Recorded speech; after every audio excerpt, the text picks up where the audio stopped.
Ashama harka fuune kam jirtu nagaa keessanii ani nagaadha.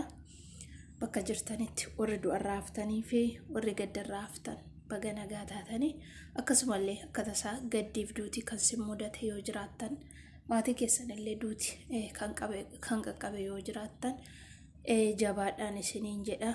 Kan du'eef kan lafa kanarraa godaane waaqayyo lubbuu hamaaru jechuun jaalladha. Kanatti fufee nagaa baay'ee dheeresse nama gaafachuu hin danda'u. Saayitii kana nagaa qaba kanan jedhu diina Oromoo qofaadha fi isa Oromoo nyaatu qofaadha. Kanaachi Oromoon dhiigaa qalamaa du'aa waan jiruuf namni nagaa qaba jedhee hin yaadu. Egaa kanaaf akka mataa kootti dhaamsa gabaabaan Oromoodhaaf sagalee ta'uu dhufedha. Sagalee gaafataan waan sobaa tokko gochuu hin qabnu.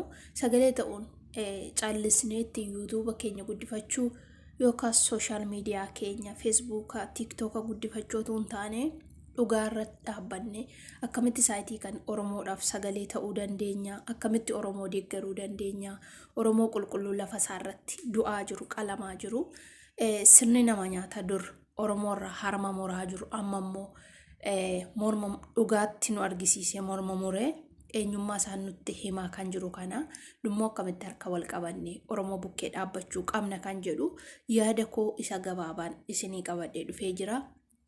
Kanaaf kanarratti waan jechuu barbaadu gaddi maatii koo qaqqabeera yookiis immoo hin qaqqabne maatiin koo nagaadha. Warri du'aa jiran kun warra siyaasa deeggaranidha jennee caljechuu hin qabnu. Warri du'aa jiran warri mana isaaniirraa gadhiisanii deemaa jiran siyaasa maleeyyiidha yookaas namoota waa'ee siyaasaa otuu gaafattaniyyuu siniif deebisuu hin dandeenyedha jechuudha. Harmeen waggaa 60-70, abbaan waggaa 60-70 waa'ee siyaasaa wal qoqqooddaa hin beeku. Miidhamaa kan jirummoo du'aa kan jirummoo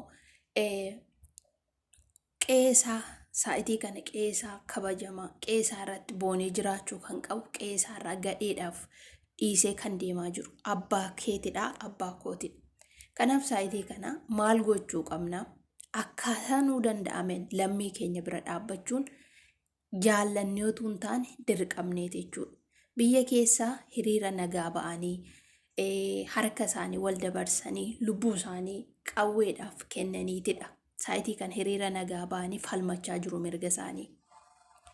Aniif isin immoo bakka jirru jiraannee gadi baanee falmachuudhaaf haalli isaa rakkisaa ta'us karaaleen ittiin falmannu baay'eetu jira jechuudha. Sagalee keenya namoota gurguddaa jala deemnee sagalee keenya dhageessifachuudhaan akkasumas kallattii nuu danda'ameen sooshaal miidiyaa isaanii gargaaruudhaan sheer gochuudhaan uummata ofii gargaaruu yoo dadhabne uummata gargaaruu danda'u biraan ga'uudhaan akkasumas saayitii kana lammii keenyaaf birriin tokko ni barbaachisti. Birrii tokko dhiisaatii saantimni 50 saayitii kana daa'imaaf haadha walirratti boo'aa jiran ni gargaarti. Inni dhugaan ani jechuu barbaadu isa kanadha. Lammii keenya kaleessa gargaarreerraa bukkee dhaabbanneerraa waan qabnutti fin'eerra jennee nuffinee jennaan gadheen alatti gadi baastee cafacafti jechuudha. Akkuma kaleessa argitan akkuma argaa jirtan jechuudha. Kanaaf saayitii kana birrii tokkollee haa taatu akka walitti qabamne jirrutti garee keessa jirrutti akka walitti dhiyaannutti maatii miidhamaa jiran kan beeknu yoo ta'e qaamaan maatii miidhamaa jiru beekna yoo ta'e hamma dandeenye maatii keenyatti himnee gargaarsisuun jaallannee utuu hin taane obboloota koo dirqamnee jechuudha. Inni kun dirqama Oromummaa nama kamirraayyuu eegamuu qabudha. Nama kamirraatti godhamuufii kan qabudha jechuudha. Inni du'aa jiruyyuu, inni qalamaa jiruyyuu, inni reebamaa jiru, inni mana isaa gadhiisee deemaa jiruyyuu lubbuu isaa dabarsee kennaa jira. Nuti immoo saantima buutee badduuf jennee qarshii barbadduuf jennee lammii keenya biraa hin hafu. Sababni isaa jechuudha har'a nuti dhiisnee jennaanii har'a nuti hin gargaarru taanaanii yoo hin nyaachisne lammii keenya yoo hin obaasne gadheen nutti kolfiti jechuudha. Kan qeerraa Oromoo buqqisaa jirtu, kan qeerraa Oromoo diigaa jirtu jaarsa saayitii kana biyya isaa naannoo isaa mana isaa gadhiisee deemuudhaaf hin malle gadheen itti duultee Oromoon maatii isaarraa lammii isaarraa buqqisaa jirtu nutti illee hin kolfiti. Boo'icha warra baranidha. Wagga waggaadhaan boo warra baranidha nuun jetti. Kanaaf bakka jirrutti harka wal qabannee ani siif jira kan jedhu lammii keenyatti argisiisuun dirqama keenyadha jechuudha. Waanuma dubbatamuu maluuf dubbannatu hin taane gargaarsa godhamuufii malu nama kan bukkee dhaabbannee hin gargaarraa dirqamatti qabadhaan isiniin jedhe. Waan dhageenye hin beekne waan argine hin beekne argaa jirra dhagaa jirra. Lammii koo kanarra mee maaltu nutti taafu? Wanti nurratti raawwanni tokkollee hin jiru jechuudha. Waan nuyi hin ta'in tokkollee hin jiru. Bara fokkistuu keessa waan jirruuf lammii keenya bukkee dhaabbachuun dirqama keenyadha jechuudha. Oromoon mana namaa dhaqee du'aa hin jiru. Siyaasa keessa galee du'aa jira jettanii kan yaaddan yoo jiraattan ofis hin goyoomsinaa, namas hin goyoomsinaa. Tokkoof tokko Oromoon du'aa kan jiru, qalamaa kan jiru siyaasaaf utuu hin taane Oromummaa isaatiifidha. Siyaasa barbaadan deeggaraa. Ani siyaasa maleetti yookiin siyaasa keessaa hin qabu. Ammarraatti abbichuu koo Jawaarii Jaalmarroo jedhee achi bahee sooshaal miidiyaa irratti faarsee hin beeku. Utuu ta'eeti isaan sadan anaaf tokko wal ta'anii roorriftuu fi diina nurraa qolatu ture. Ammas oolee bula malee kun hin hafu. Oolee bula malee Oromoon dachaadhaan gatii warra har'a mormarraa kutaa jirtuu deebisuun waan hin oolledha.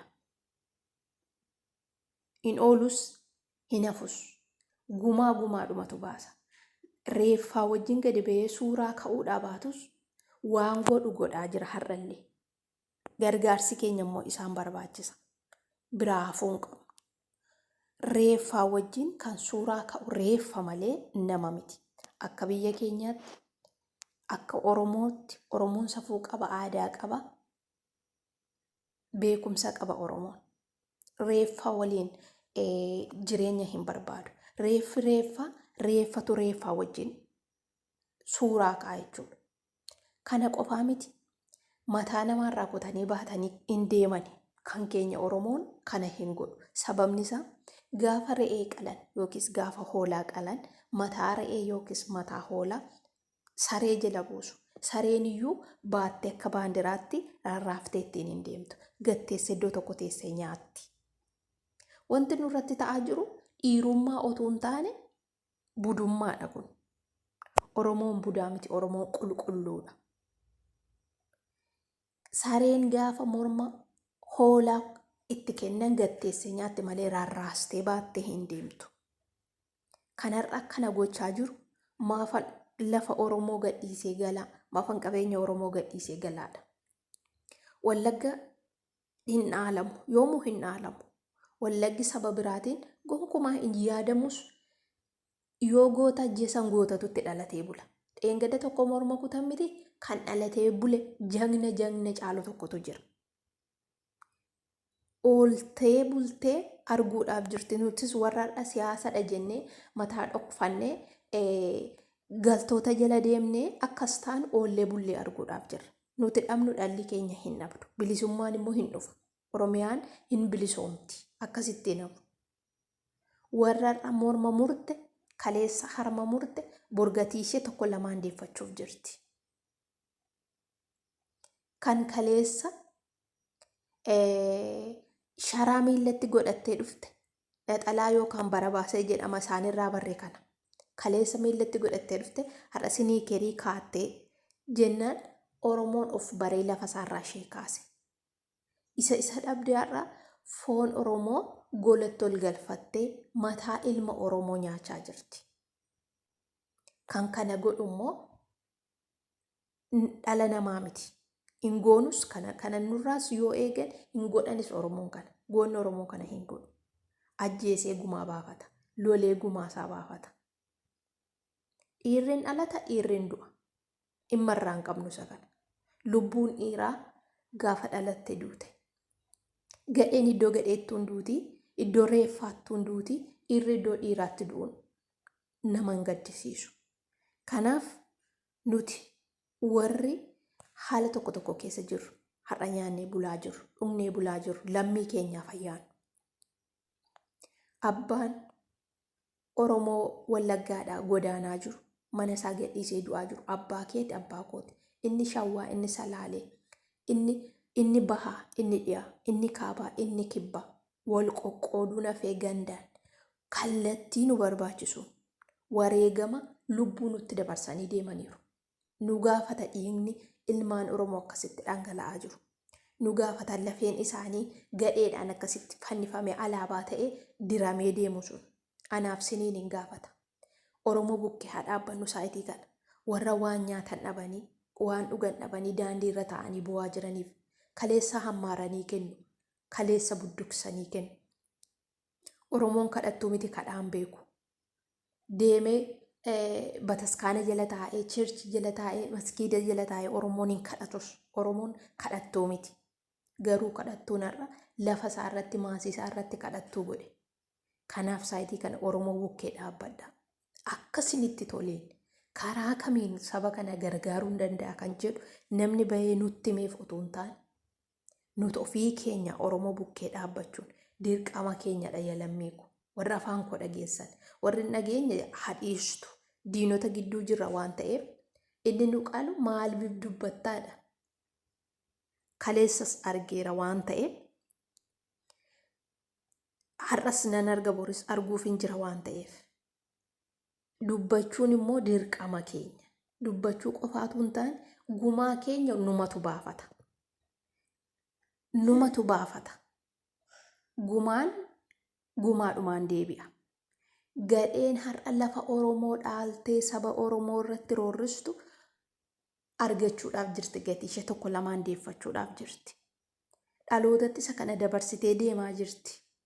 Seenaa gaarii hojjedheera jedhanii jarri itti toluu danda'a, itti tolee gammaduu danda'u.